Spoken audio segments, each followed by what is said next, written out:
Hello students, good morning all of you. आज मैं class 5 के लिए व्याकरण में पत्र लेखन को फिर से पढ़ाने जा रही हूँ बच्चों। तो इसे ध्यान से सुने कि इस पाठ में पत्र के बारे में क्या बताया गया है, पत्र कितने प्रकार के होते हैं और किस प्रकार के पत्र को कहाँ और किस तरह से लिखा जाता है, इन सब के बारे में इस पाठ में हम लोग पढ़ने जा रहे हैं। तो सबसे पहले देख सकते हैं कि यहाँ लिखा गया है कि पत्र लिखना एक कला है, ठीक है ना। एक तरह का कला है, एक तरह का तरीका होता है पत्र लिखने का। तो सही ढंग से लिखा गया पत्र पाठक के हृदय पर अच्छा प्रभाव छोड़ता है। पत्र विचारों के आदान प्रदान का एक श्रेष्ठ माध्यम है। तो पहले के समय में जब मोबाइल का चलन नहीं था, तो लोगों के पास फ़ोन नहीं थे, तो लोग उस समय अपने विचारों को व्यक्त करने के लिए, बताने के लिए अपने मित्रों को, रिश्तेदारों को, सगे संबंधियों को पत्र ही लिखा करते थे, ठीक है ना। तो पत्र जो लिखने का एक तरीका होता है, और अगर आप कि जो पत्र है और उसमें जो भाषा का आपने प्रयोग किया है, भाषा को सरल ढंग से लिखा जाना चाहिए और प्रभावशाली होनी चाहिए पत्र, ताकि जो पढ़ने वाला है उसके मन पर उसका अच्छा एक प्रभाव पड़े। तो यहाँ पर पत्र लिखते समय निम्न बातों पर ध्यान देना चाहिए। तो कुछ बातें हैं, जब पत्र को लिखा जाता है तो उन बातों को ध्यान में रख कर ही पत्र को लिखना चाहिए। तो सबसे पहले क्या है कि पत्र की भाषा स्पष्ट एवं सहज होनी चाहिए। मतलब आप जो पत्र में अपनी भाषा का प्रयोग कर रहे हैं वो सरल, सहज, स्पष्ट होनी चाहिए, ताकि पढ़ने वाला जो है पत्र को पढ़कर ही सारा कुछ समझ जाए, उसे पत्र पढ़ने में कोई कठिनाइयाँ महसूस ना हो। फिर है पत्र संक्षिप्त होना चाहिए। मतलब आप पत्र जो लिखते हैं आपको कम शब्दों में ही अपनी बात को कह देना है, और पत्र लंबा चौड़ा नहीं होना चाहिए, पत्र को छोटा रूप ही होगा, ठीक है। पत्र की भाषा शिष्टापूर्ण होनी चाहिए। मतलब भाषा का जो आप प्रयोग कर रहे हैं वो भाषा आपकी शिष्टापूर्ण, मतलब आप उसमें कुछ ऐसे गलत शब्दों का प्रयोग नहीं कर सकते हैं। आपको अपनी भाषा को स्पष्ट रूप से कहना है, सरल रूप से कहना है और शिष्टापूर्ण कहना है। फिर है पत्र लिखते समय नए विचारों को नए पैराग्राफ से प्रारंभ करें। पैराग्राफ मतलब अनुच्छेद। मान लीजिए कि आप पत्र लिख रहे हैं, पत्र लिखने के बाद में आप जब अपनी कोई नई बात को कहने जाते हैं तो आपको अपना जो पैराग्राफ है उसको चेंज करना है, लाइन को चेंज करना है, और फिर नए लाइन से आपको शुरुआत करनी चाहिए। फिर है पत्र उद्देश्यपूर्ण होना चाहिए। मतलब पत्र लिखने का एक कोई उद्देश्य होना चाहिए। बिना वजह आप पत्र नहीं लिखोगे। अगर पत्र आपको लिखना है तो उसका कोई उद्देश्य है आपके पास में कि ये पत्र मुझे लिखना बेहद ही ज़रूरी है, ठीक है। अपनी बातों को कहना बेहद ज़रूरी है, जिसे भी आप कहना चाहते हैं। तो इसीलिए कहा जा रहा है कि पत्र उद्देश्यपूर्ण होना चाहिए। बिना वजह आपको पत्र नहीं लिखना है। पत्र में विराम चिन्हों पर समुचित ध्यान दिया जाना चाहिए। विराम चिन्ह जो होते हैं, 12 तरह के विराम चिन्ह जो होते हैं, उन चिन्हों का प्रयोग पत्र लिखने के समय भी कहीं कहीं किया जाता है। तो पत्र लिखने के समय विराम चिन्ह जो होते हैं उनका सही प्रयोग आपको सही जगह पर करना है। अब यहाँ है कि पत्र के प्रकार। तो पत्र के दो प्रकार ही होते हैं, ठीक है। एक होता है औपचारिक पत्र और दूसरा होता है अनौपचारिक पत्र। अब औपचारिक पत्र क्या है? जिन लोगों से हमारा निजी संबंध नहीं होता है उन्हें लिखे जाने वाले पत्रों को औपचारिक पत्र कहते हैं। इस प्रकार के पत्रों में औपचारिकता का विशेष महत्व होता है। कार्यालय, समाचार पत्रों के संपादकों, व्यावसायिक प्रतिष्ठानों आदि को इस प्रकार के पत्र लिखे जाते हैं। तो औपचारिक पत्र जो होता है, जो हमारे मित्र, रिश्तेदार, सगे संबंधी नहीं होते हैं, वे जो किसी कहीं के अधिकारी होते हैं, कहीं के प्रधानाचार्य होते हैं, उनको जो पत्र लिखा जाता है वो औपचारिक पत्र होता है। मतलब जो हमारे मित्र, रिश्तेदार नहीं हैं, उन्हें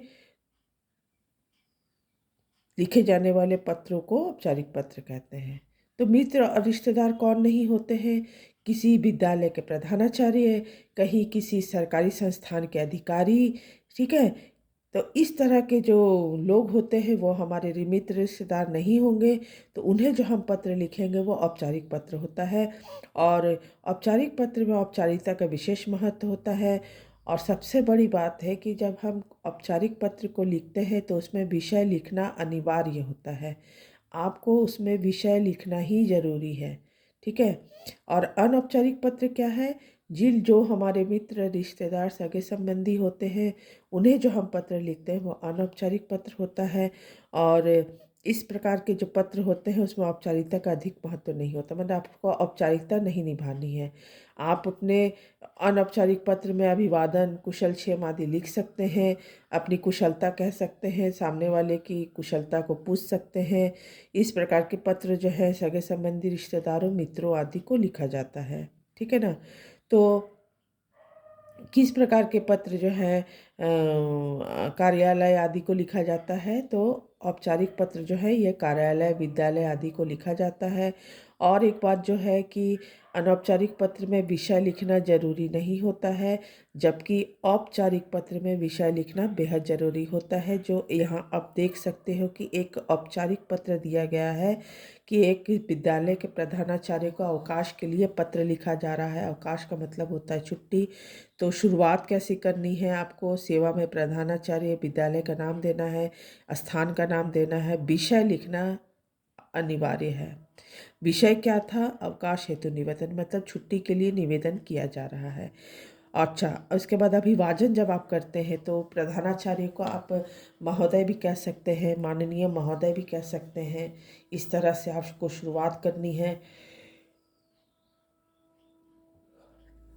इसके बाद क्या है, संदेश क्या है कि सविनय निवेदन है कि दिनांक इतना को मेरे बड़े भाई का विवाह संस्कार हमारे गृह जनपद गोरखपुर में संपन्न होगा। मतलब आप जो है छात्र हैं और अपने प्रधानाचार्य को छुट्टी के लिए एक आवेदन पत्र दे रहे हैं, और उसमें आप विषय को बता रहे हैं कि आपको छुट्टी क्यों चाहिए। तो आपके बड़े भाई का जो विवाह है वो इतनी तारीख को गोरखपुर में होगा। इस विवाह समारोह में सम्मिलित होने हेतु मुझे दिनांक इतना से इतना तक 5 दिन का अवकाश प्रदान करने की कृपा करें। मतलब आप इतनी तारीख से इतनी तारीख तक की छुट्टी आपको चाहिए, तो कितने दिन हो रहे हैं वो दिन आप लिख दिए हैं कि 5 दिन, तो अवकाश प्रदान करने की कृपा करें। इसमें जिस भाषा का प्रयोग हुआ है वो एक शिष्टापूर्ण भाषा का प्रयोग है। आप अपने विद्यालय के जो प्रधानाचार्य को पत्र लिखेंगे तो उसमें पत्र में आपको एक शिष्टापूर्ण भाषा को प्रयोग करना है, ठीक है, क्योंकि वो आपके प्रधानाचार्य हैं, ठीक है। अब आप पत्र का अंत करेंगे। अंत करने के समय क्या होगा, आपकी अति कृपा होगी। आपका आज्ञाकारी शिष्य अपना नाम दोगे, अपनी कक्षा वर्ग का दोगे, और किस तारीख में लिख रहे हो दिनांक यहाँ दोगे, ठीक है। तो यहाँ पर आप देख सकते हैं जितने भी औपचारिक पत्र हैं सभी में विषय लिखा हुआ है। तो औपचारिक पत्र में ही विषय को लिखना अनिवार्य होता है, ठीक है ना बच्चों। लेकिन अनौपचारिक पत्र जो होते हैं उसमें विषय नहीं लिखा जाता है। अनौपचारिक पत्र में कुशल क्षेम, अभिवादन, इस तरह का शब्दों का हम प्रयोग कर सकते हैं। जैसे भी आप यहाँ देख सकते हो कि एक अनौपचारिक पत्र है, ठीक है।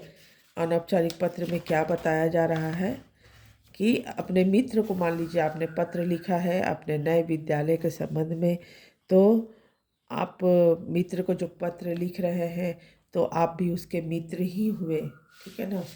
तो यहाँ पर अनौपचारिक पत्र में क्या बोला जा रहा है कि सबसे पहले आपको जगह का नाम देना है, तारीख डालनी है, आपके मित्र जो है उसको आप किस तरह से संबोधन करते हैं। तो प्रिय मित्र विजय कह सकते हैं, नाम दे दिया गया है, या आपके मित्र का कोई भी नाम हो सकता है, आप उसको भी लिख सकते हैं। तो शुरुआत कैसे करेंगे, मित्र को संबोधन कैसे करेंगे, प्रिय मित्र, ठीक है। और अगर आप अपने पिताजी को, माताजी को जब पत्र लिखते हैं तो उसमें शुरुआत कैसे करना है, संबोधन कैसे करना है, पूज्य करके। तो पूज्य इसलिए कहा जाता है क्योंकि वो आपके बड़े हैं, आपके आदर्श हैं, आदरणीय हैं। जैसे यहाँ देख सकते हैं कि एक छात्रावास से पिताजी को पत्र लिखा गया है, ठीक है ना। तो यहाँ पर देख सकते हैं कि पूज्य पिताजी, कैसे अभिवादन किया जा रहा है, पूज्य पिताजी सादर चरण स्पर्श। तो जो भी बड़े होते हैं उनको पूज्य करके लिखा जाता है, और विशेषकर माता पिता जो होते हैं उनको पूजनीय कहा जाता है, और उनको चरण स्पर्श किया जाता है या सादर प्रणाम कहा जाता है। तो इस तरह से शुरुआत की जाती है। इसके बाद आप जो है पत्र का संदेश जो है वो लिख सकते हैं। अंत जब आप करते हैं, अनौपचारिक पत्र में जब अंत किया जाता है पत्र का, तो अंत में आप क्या लिखते हैं कि घर के जो बड़े होते हैं उनको प्रणाम और छोटों को आशीर्वाद या प्यार। जिस तरह से यहाँ देख सकते हैं कि पिताजी को पत्र लिखा गया है और अंत किया जा रहा है पत्र का। तो माता जी को प्रणाम तथा शिवांगी को आशीर्वाद। तो शिवांगी कौन है? विराट की बहन है, छोटी, इसीलिए उसको आशीर्वाद कहा जा रहा है या प्यार कहा जाएगा। और माता जी जो है बड़ी है, उनको प्रणाम कहा जा रहा है। ठीक है ना? तो इस तरह से इसका अंत किया जाता है। तो इस तरह यहाँ आप देख सकते हैं कि जब मित्र को पत्र लिखा जा रहा है तो अभिवादन किया जा रहा है प्रिय मित्र करके, नमस्ते कहा जा रहा है। पत्र का संदेश यहाँ लिखा गया है कि पत्र कि मैं अपने नए विद्यालय के बारे में जो मित्र है संतोष, वो बता रहा है। किसे बता रहा है? विजय को बता रहा है कि जो मैं नए विद्यालय में मैं आया हूँ और दयानंद विद्यालय जो है बहुत अच्छा है और यहाँ का जो पुस्तकालय है, अध्यापकों का जो व्यवहार है वगैरह बहुत ही अच्छा है और मुझे यहाँ बहुत अच्छा लग रहा है। उसके बाद पत्र का अंत फिर किया जा रहा है। तो विजय के जो माता पिता हैं वो संतोष के चाचा चाची हैं। तो वो क्या कह रहा है? चाचा जी चाची जी को प्रणाम तथा अनुपम को प्यार। ठीक है? तो पत्र का अंत में फिर बड़ों को प्रणाम कहा जा रहा है या चरण स्पर्श भी कह सकते हैं और छोटों को प्यार या आशीर्वाद कह सकते हैं। तो मित्र को पत्र लिखा जा रहा है तो अंत में क्या होगा? तुम्हारा अभिन्न मित्र। यहाँ भी मित्र ही कहा जाएगा। कौन? संतोष। संतोष जो है अपने मित्र विजय को ये पत्र लिखा है। ठीक है ना? और पत्र में अपने नए विद्यालय के बारे में उसे बता रहा है। तो इस तरह से कुछ चीज़ें जो होती है, हिंदी पत्र जब लिखा जाता है तो दो प्रकार के जो पत्र हैं, औपचारिक और अनौपचारिक। तो दोनों में क्या अंतर होता है पत्र लिखने में, ये आपको जानना बेहद ही ज़रूरी है। ठीक है ना बच्चों? जिस तरह से आप अपने विद्यालय के जो प्रधानाचार्य हैं उनको आप जब पत्र लिख रहे हैं, मान लीजिए कि आप बीमार हैं, आपको डॉक्टर ने 2 दिन आराम करने की सलाह दी है, तो इसके लिए आपको छुट्टी चाहिए, अवकाश चाहिए, तो आप अपने विद्यालय के प्रधानाचार्य को पत्र लिख रहे हैं। तो शुरुआत कैसे करनी है, विषय लिखना है, विषय में किस तरह से आपको लिखना है, पत्र का संदेश का आपको किस तरह से लिखना है और पत्र का अंत किस तरह से करना है, ये चीज़ जानना आपको ज़रूरी है बच्चों। तो यहाँ पर बहुत सारे औपचारिक और अनौपचारिक पत्र के बारे में बताया गया है। इसे ध्यान से सुने, इसे समझे कि किस तरह से लिखा जाता है। ठीक है ना? इसके आगे का जो भी वर्क है फिर हम लोग आगे करेंगे। Thank you.